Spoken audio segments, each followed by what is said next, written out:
eaten algae this week? Maybe you went out for sushi and you could say yes. However, even those of us that aren't cultured like you most likely also say yes. Products like yogurt, ice cream, all the way to coffee creamers contain algae. Even our lactose intolerant friends who had almond milk consumed a product thickened with algae. Some pastas and breads contain algae, and on the off chance you're a baby listening to this, many baby foods contain omega-3 fatty acids derived from algae. So clearly algae have seeped into our diets, but how does this one plant do so many things? There are 3 jobs of algae that I want to focus on.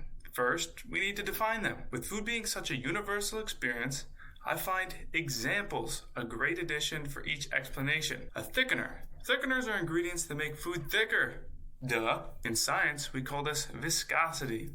Think water being a low viscosity, and honey, a thick and slow liquid, is a higher viscosity substance. They help create a desirable texture in various products like sauces and yogurts. Thickeners make these foods feel creamier and more satisfying to eat. Emulsifiers. Emulsifiers are substances that help mix 2 or more ingredients that normally do not mix well. Think water and oil.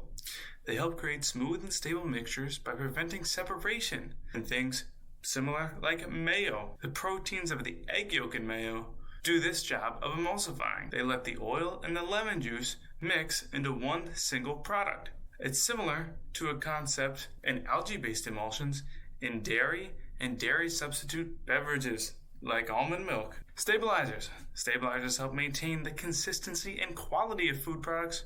They prevent ingredients from separating or settling, ensuring that the texture and appearance remain consistent. Stabilizers are used in products like ice cream, whipped cream, and other dairy products to keep them creamy and prevent large ice crystals from forming.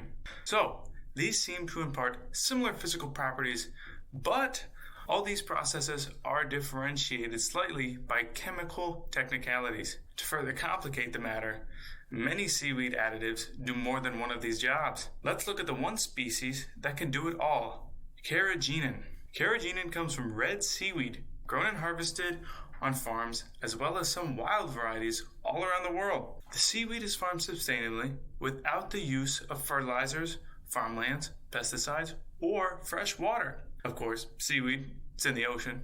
This farming method is eco-friendly and supports thriving habitats for ocean creatures. So, for extraction, the seaweed is cooked in water. This helps soften the seaweed and release the desired components that we're looking for into the water. Then the carrageenan water is saturated with the carrageenan, and we filter it, and we add an alcohol to separate the carrageenan. Why do we add the alcohol? Well, carrageenan is much less soluble in alcohol, and that's why the solids form. So, think of hot tea. This is the algae tea in our scenario. If you add sugar, it dissolves, but if you add milk, you get these odd floaties. They're bits of stuff at the bottom. The floaties are sugar and often milk proteins, not soluble at this new temperature. Cooling down also has a similar effect on the formation of solids. The alcohol interrupts the intermolecular forces quicker than just cooling down, and the carrageenan is then isolated by squeezing, drying, and grinding into a fine powder. Now let's get into the chemistry. Carrageenan is a hydrocolloid. Big word, but this simply means it forms a gel when in contact with water and heated to a proper temperature. All these types are plant-based polymers. Polymers are chains of smaller molecules that create a large chain or a macromolecule. The smaller units here, or monomers, are galactose. These simple sugars join in to form a complex sugar. The more in a link, the harder to break down. Starches are also made of the same chains of monomers, yet they are much larger. Also, these large chains, they're not straight. They usually branch off and they get tangled up like a bowl of spaghetti. Now, cross-linking is the process that can happen in these starches.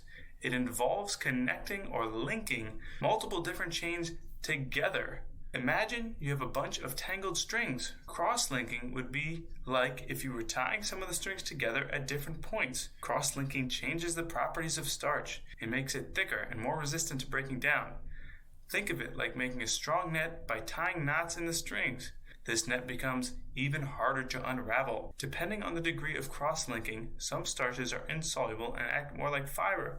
passing through the gut. So, the way carrageenan works is in these tangled ropes of polymers, you get the water. So by heating it up, you expand these gaps in the tangled chain, water seeps into it, and now, instead of being a powder, it forms a gel, and by mixing it in with our liquid, it will thicken this liquid. By incorporating carrageenan, we reduce our dependence on fossil fuels, minimize environmental impact, and pave the way for a greener future. Its versatility and biodegradability make it a valuable ingredient for creating more sustainable food products. Let's embrace carrageenan and its role in driving positive change in the pursuit of a more environmentally conscious food industry.